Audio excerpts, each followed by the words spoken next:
Wow. I mean, it just seems like the best chance to get a crash retrieval.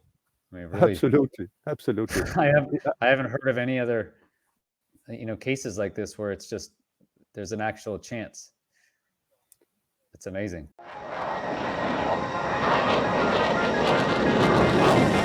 Chris Lehto, welcome to Lehto Files.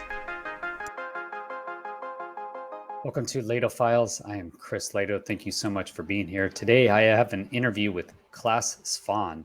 Clas is one of the top leading investigators of ghost rockets.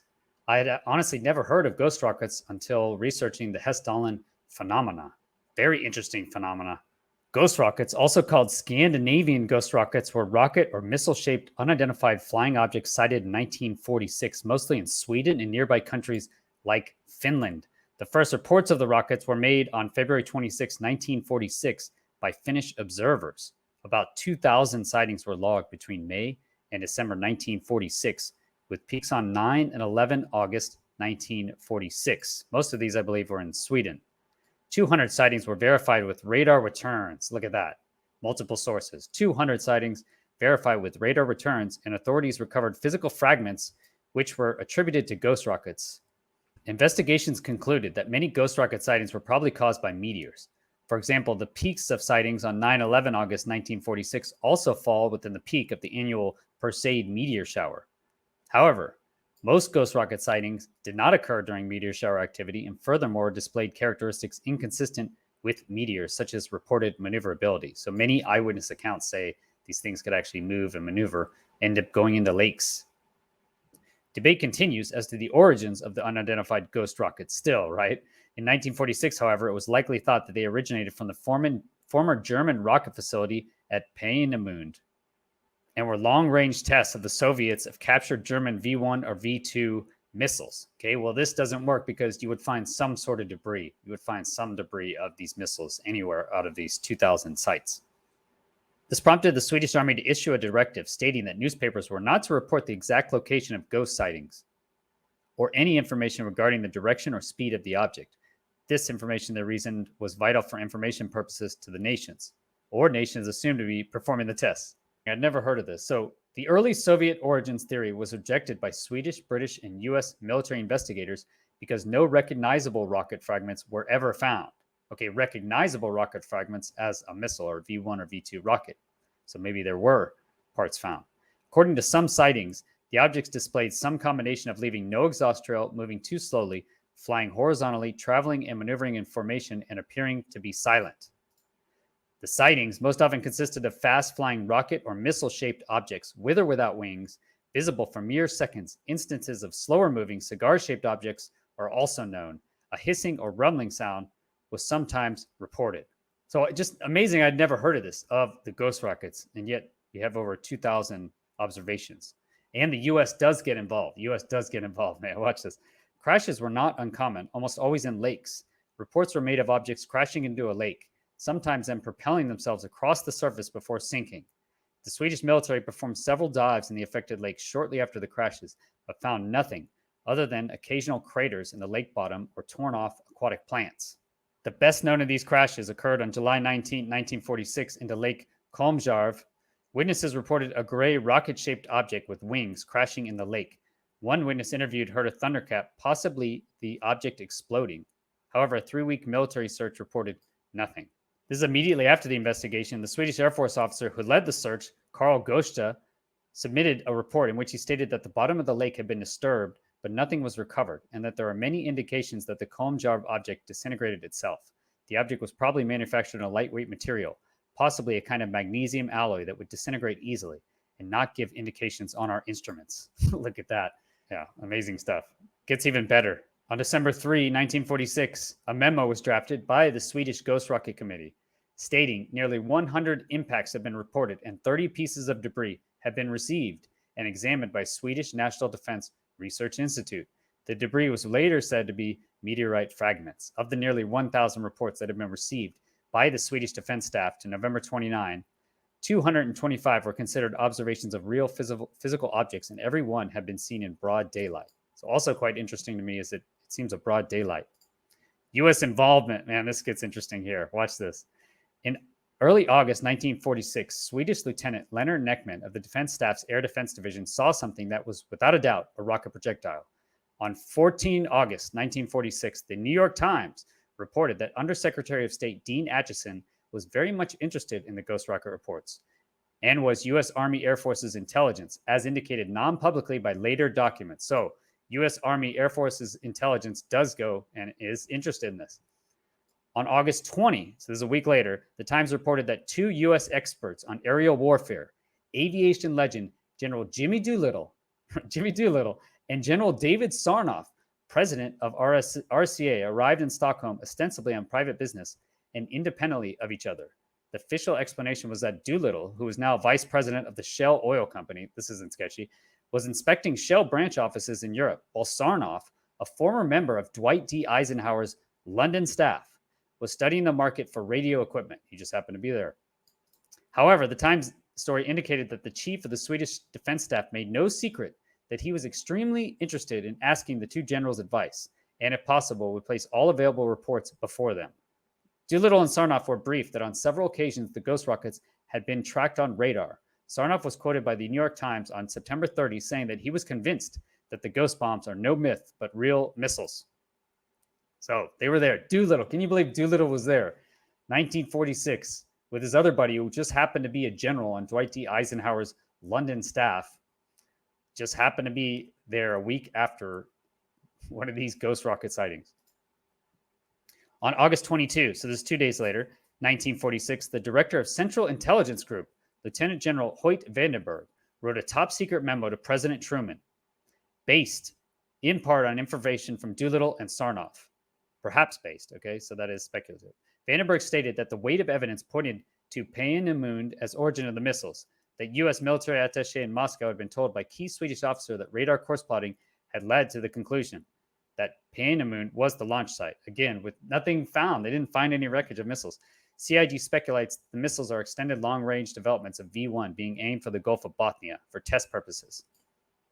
Nevertheless, there are no reports of rocket launches of Peenemünde after February 21, 1945.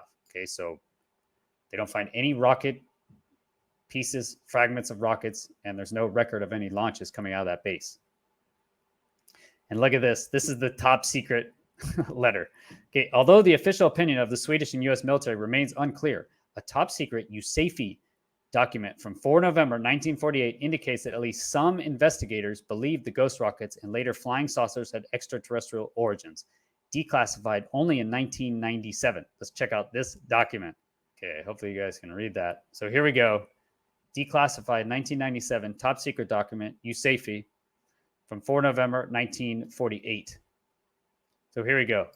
From Office of Intelligence. For some time, we have been concerned by the recurring reports on flying saucers. They periodically continue to pop up during the last week. One was observed hovering over Neubiberg Air Base for about 30 minutes. They have reported so many sources and from such a variety of places that we are convinced that they cannot be disregarded and must be explained on some basis, which is perhaps slightly beyond the scope of our present intelligence thinking. When officers of this directorate recently visited the Swedish Air Intelligence Service, this question was put to the Swedes. Their answer was that some reliable and fully technically qualified people have reached the conclusion that these phenomena are obviously the result of a high technical skill, which cannot be credited to any presently known culture on Earth. They are therefore assuming that these objects originate from some previously unknown or unidentified technology, possibly outside the Earth. One of these objects was observed by a Swedish technical expert near his home on the edge of a lake. The object crashed or landed in the lake, and he carefully noted its azimuth from his point of observation.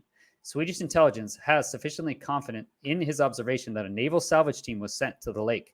Operations were underway during the visit of USAFE officers. Divers had discovered a previously uncharted crater on the floor of the lake. No further information is available, but we have been promised knowledge of the results.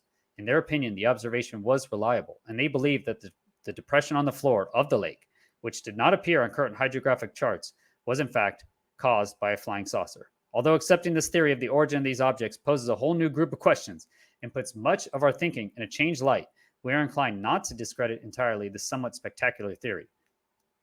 Meantime, keeping an open mind on the subject, what are your reactions? Top secret. End of USAFE item 14. That was amazing to me. And the final interesting point on this before we get to the actual interview is the Greek government investigation.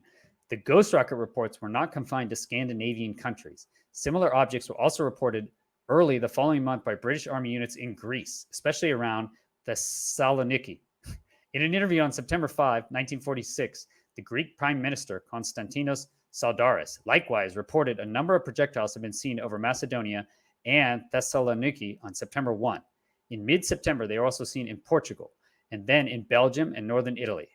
The Greek government conducted their own investigation with their leading scientist, physicist Paul Santorini, in charge. Santorini had been a developer of the proximity fuse on the first A-bomb and held patents on guidance systems for Nike missiles and radar systems. Santorini was supplied by the Greek army with a team of engineers to investigate what, again, were believed to be Soviet missiles flying over Greece. So, again, they think these are missiles from our adversaries. In a 1967 lecture to the Greek Astronomical Society, broadcast on Athens radio, Santorini's first publicly revealed what had been found in his 1947 investigation into the ghost rockets. We soon established they were not missiles, but before we could do any more, the Army, after conferring with foreign officials, presumably U.S. Defense Department, ordered the investigation stopped. Foreign scientists from Washington flew to Greece for secret talks with me. Later, Santorini's told UFO researchers such as Raymond Fowler that secrecy was invoked because officials were afraid to admit of a superior technology against which we have no possibility of defense. I thought that was quite interesting.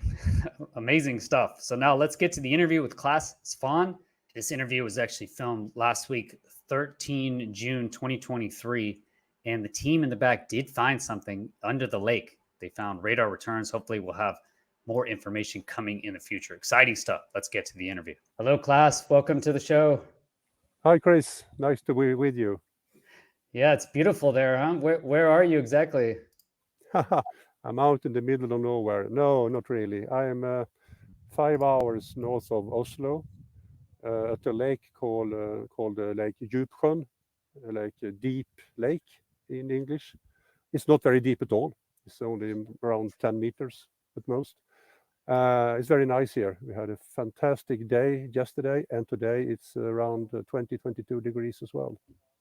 Excellent. So what are you doing there? Why are you there? Yeah, if you take a look behind me, you can see a small islet out a couple of 100 meters from the shore. And on the shore, a group of people, a man and his farmhand, were out in 1947, in the beginning of August. It was just before 7 o'clock in the morning, and they were out bringing in the hay. It was a fantastic day as well, very much like now. And his wife was inside working, and his daughter was also inside. And suddenly there was a tremendous sound from the heavens. It was so loud that they thought it was an aircraft or something crashing. So they started to look around, and the man, he looked right behind the camera now, and there he saw an object coming in a deep angle, 25 degrees over the horizon, flying over them. And they could see it was like an egg-shaped object with small fins or wings at the side. And the sound was still tremendous, and it flew over them very, very fast. And when it reached the shore, it went down to sea level and traveled out towards this islet behind me. And there it made a sharp turn, crashing or landing on the water. And they could see the water splashed on both of the sides of this object. And his wife had heard it as well, and his daughter. So they went out, and they could all four of them see the object floating on the sea, on the lake. And they saw it for around 20 minutes, but they couldn't stop their work because they were busy with harvesting. So they didn't look at it for all the time, but after around an hour, it was gone. Probably sank, or maybe flew away. We don't know. Wow. And what was the sound like? Normally there's no sound in these kind of sightings. You know, it depends on. I have been investigating crashings and landings on sea and lakes for many, many years. And sometimes you have sound. At this time, it was very, very loud. It was like a jet engine, they told many years afterwards. They were scared. It was really something out of this world. So how did you start investigating? Well, this investigation was started by the Norwegian team here with Rune Krieg as the head of this expedition. And I'm here to assist, and because I have the background, and I've been doing this since 1974, investigating UFOs, and I specialized in ghost rockets. And as you may know, the ghost rockets, they were the first big UFO wave after the war. In Sweden alone, more than 1,000 persons reported to the military that they had seen cigar-shaped objects or objects with wings or without wings flying over Sweden. And on many occasions, they did crash into lakes, never, ever on land. And that has intrigued me for many, many years. And I've been traveling Sweden and interviewing witnesses who were there at the time. I also interviewed a lot of military men who were out looking for those objects in lakes. So did anyone, I guess, well, we would know, I guess, if they found anything. But what can you tell us about ghost rockets? Yeah. I mean, they, of course, as you imply, they didn't find a ghost rocket, but they did see indentations at the bottom of the lake. And that sometimes they saw huge stones thrown up from the bottom of the lake and the water lilies cut off floating. And at one occasion, 4 different ghost rockets on July the 19th, crashed within 4 hours in Sweden. So the military, they were quite baffled. And why I said 18th, that was because on the 18th, the day before those 4 crashes occurred in Sweden, a double crash occurred in Norway, in Lake Mjøsa, where the whole family saw 2 objects coming down, crashing into a lake. So within 2 days, there were 5 crashes in Sweden and Norway. But just into lakes. Oh, yeah, it is strange, just into lakes. And it was very physical. They could hear the sound from the objects coming. They could also see the sun reflecting in the hull. It was metallic objects. I could also see this huge column of water splashing when the object hit the water surface. So it was very, very real. And how far is that from Hestalen? Where I'm sitting now, it's just around 40 minutes to Hestalen. We are staying in a cabin in Hestalen with a fantastic view of most of the valley. So it's very, very near. But it's hard to see that there are any connections really between the ghost rockets and Hestalen lights. They are very, very different phenomena. And so the ghost rockets, were all of the sightings relatively similar, like the egg-shaped kind of pointy object with the fins? Were they all given the same basic? Yeah, you can say in 1946, most of the objects were cigar-shaped with or without wings. But there were also objects that looked more like egg-shaped stuff. And as I implied, this phenomena still occurs. And in 2012, we had the latest crash of an object looking like the ghost rocket in south of Sweden, where one man and a woman, the woman only heard the object.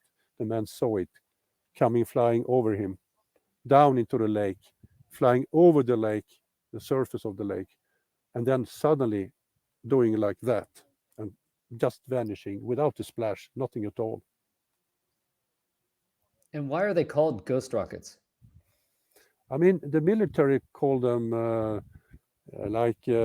space missiles, but in common man started to call them ghost rockets. I think it's because in the 1930s we had the ghost flyer, all ghost flyers, if you want, over Sweden and Norway and Finland.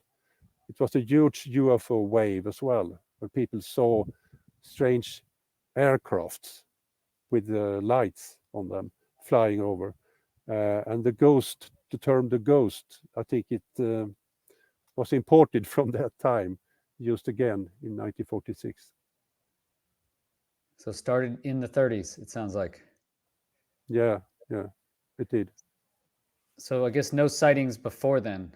Is that Yeah, correct? you can find the occasional UFO sighting, of course, but the Ghost Flyer in 1933, 1934, and 1936, 1937, there were huge waves with thousands of observations, but they were not looking like rockets. They were looking like described by people as aircraft. So, but in 1946, there's so many good observations in broad daylight. I talked to an Air Force pilot in Sweden who chased one of those ghost rockets in August 1946. And he described it as 15 meters of length and maybe 1 meters thick. And they tried to catch up with it, but they were outflown by this ghost rocket. So that sounds like a cylinder, a long, skinny cylinder, 15 meters long and 1 meter across. Yeah, and he tells me when I spoke to him that it could have been a discus-shaped object seen from the side, of course. We couldn't tell, but there were no wings and nothing that looked like an aircraft at all. Yes, could have been a disc from the side. Yeah, it could have been, but it falls into the other descriptions in a way. So I think it's more likely it was another cigar-shaped object, because every single case I have investigated, they pointed to those cigar-shaped things. And at one time, a Swedish photographer, he filmed a ghost rocket flying over. Really? But it's a very, very strange story, really, really strange, because he was traveling with friends and he stopped outside Stockholm, an hour south of Stockholm, to take a break. And suddenly one of his friends shouted, "Look up in the sky." And the man, whose name was Gösta Skog, he was at that time filming with his new Payard Bolex camera with color film. And he turned the camera up in the sky and changed the lens to telephoto lens. And he followed this object, which was looking like, he said, a Saturn V rocket flying like that, with an exhaust at the end. And it flew into a cloud and out of the cloud. And he followed it all the time and filmed it. To make a long story short, he went to the military in Stockholm and they developed this film. And when they looked at the film together, it was all blank because he had overexposed it. When he changed to the telephoto lens, he didn't adjust for the light. So it was nothing on it. Do you ever see the ghost rods coming out of the water? There are no observations of ghost rockets coming out of the water, not a single one. Everyone has gone down into the water. Wow. And how many total sightings would you say there have been of ghost rockets? Yeah, there were 1,100 reports to the military, but there were, of course, very many more that never went to the military desks at all. So there is a huge amount of observations that never were recorded. The Swedish press did write quite a lot about the ghost rockets. They were told by the authorities not to tell exactly where the observations were made, because they didn't want the enemy. Everyone believed it was the Russians, of course. They didn't want the Russians to know where they have been seen. But the Swedish newspapers, they quite a few times they did write it anyway. So we have loads of reports through the newspapers as well. Oh, excellent. 1,100. That's very interesting too, because Dave Grush's claims is that 1933 was the first capture of a UFO device in Italy. That was actually in 1933, he said. That's a very, very gullible thing to say. I mean, that story has been proved as a hoax by Italian ufologists, and the documents are not at all like the military documents did look at that time. All serious researchers in Italy are just laughing at this. So the 1933 is, I don't know why he mentioned that. It really takes down his story. Oh, really? Yeah, Okay. Unless it has been doctored, if the documents are fake. It could I be don't a think so. complicated ruse or something. I mean, this has been around for many, many years in UFO circles, and it's been properly investigated by Italian ufologists. Yeah. Well, it's interesting. We'll see. You know, if they Yeah, pull out the spaceship, then that'll answer the question. yeah, that would be the best thing to do, of course. So hopefully the boat you have been seen traveling around behind me from time to time, Yes. they are out now looking down into the deep and trying to see if there is something on the seafloor. The problem is, of course, it could have been sunk down into the mud, but they also have equipment trying to figure it out. They could see a couple of meters down in the mud as well. Oh, I see. I did see the boat back there. I didn't. So that's Rune. That's the team That's out there on the ship or on the boat trying to look for this ghost rocket. Is that correct? correct, absolutely. Excellent. Have you had any luck in bringing up any, interesting equipment or anything? They have this robot camera with them as well, so they could send down this camera. At this time, we have not seen anything been worth bringing up. No. With the ghost rockets, is there any other sightings? Is it just the objects, or do they say that there's other phenomena or beings or anything? You know, in 1946, there were not a single observation of entities or things like that at all. And if you read the newspapers from Finland and Sweden and Norway, not a single one speculated about ETs or aliens or visitations from other planets. Not anyone. Everyone was thinking that this was some hardware from a foreign country. Okay, and then after 46. Yeah, after 46, I have no connections between aliens or entities or ghost rockets. They are unmanned, if I may call them that. Yes. Often quite small as well. You know, I headed a UFO investigation, a search up in the very north of Sweden a couple of years ago. We are looking for a ghost rocket there. It landed and sank in 1980. And it's quite similar to this story here in Djupsjön. That object came flying over the two witnesses and turned 180 degrees and flew back towards them. And they were very scared. They thought this object was going to hit them, but it landed on the sea, on the lake in front of them and sank. And that may be still there. We have been there twice, and we have a radar return showing that something is resting in the mud a couple of meters down. Wow. What lake is that in? It's called Lake Namajaure. It's in the very, very north of Sweden. It's a national park, so we need special permits to be there, and we are not allowed to bring anything up from the lake.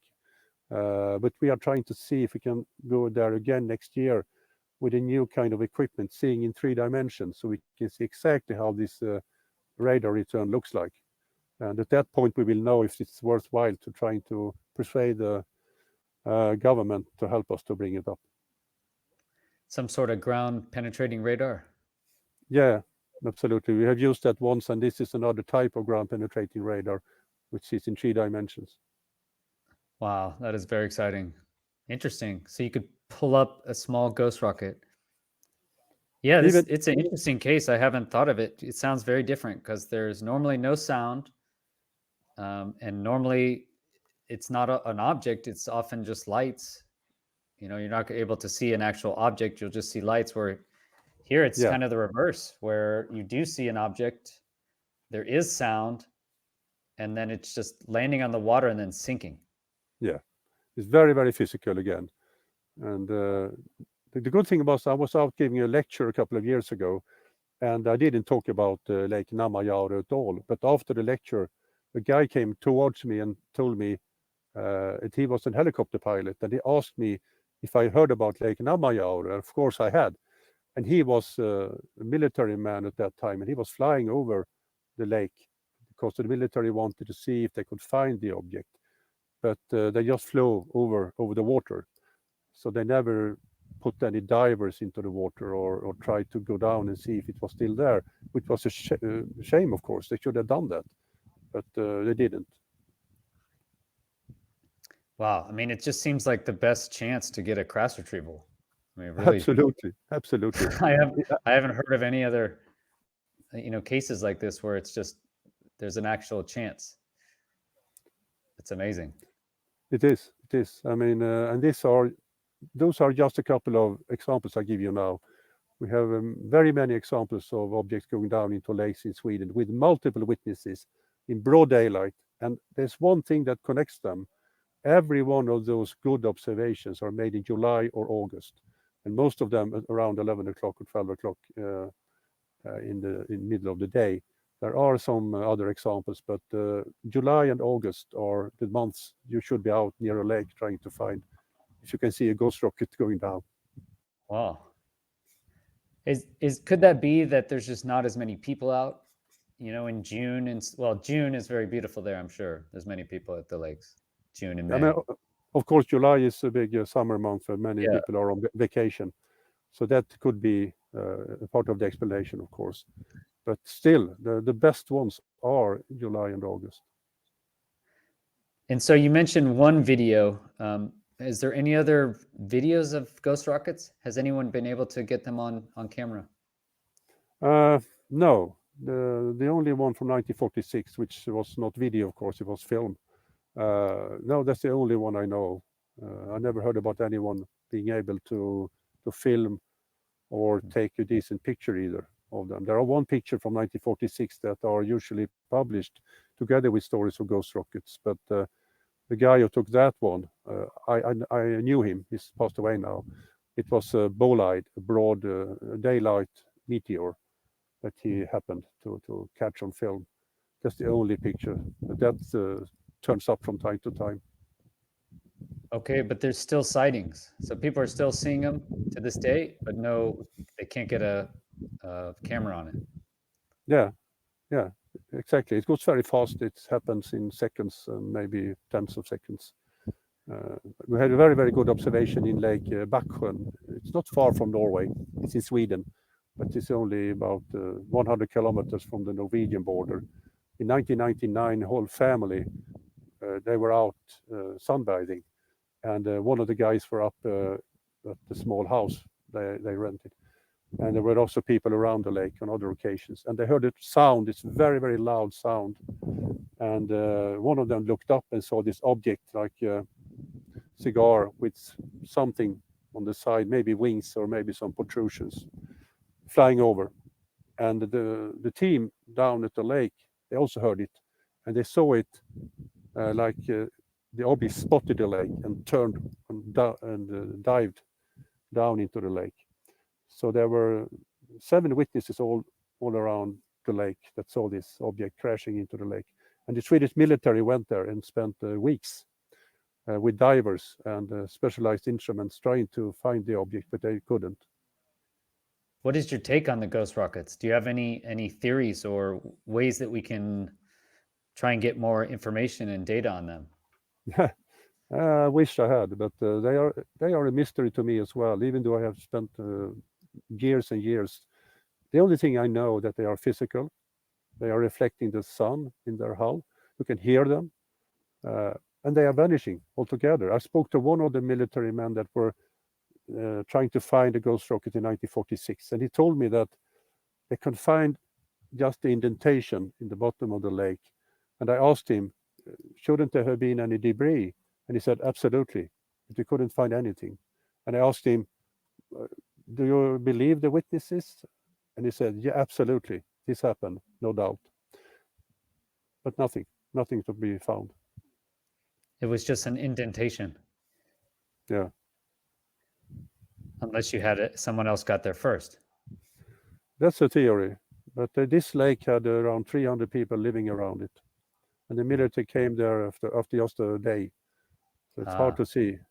And it's very, very shallow. It's only a couple of meters deep. I could also see those stones were thrown up on the shore and mud thrown up on the shore and water lilies cut off. So there was something. And when it crashed, you can hear the windows rattling like after an explosion. So it was very powerful. But it came, and it's interesting. It came level, and then went down. Right? Is that what you said? Or Yeah, not in that case, but in other cases, they have been coming like that and diving down. But on this occasion, it's straight down like that. straight in. Hmm.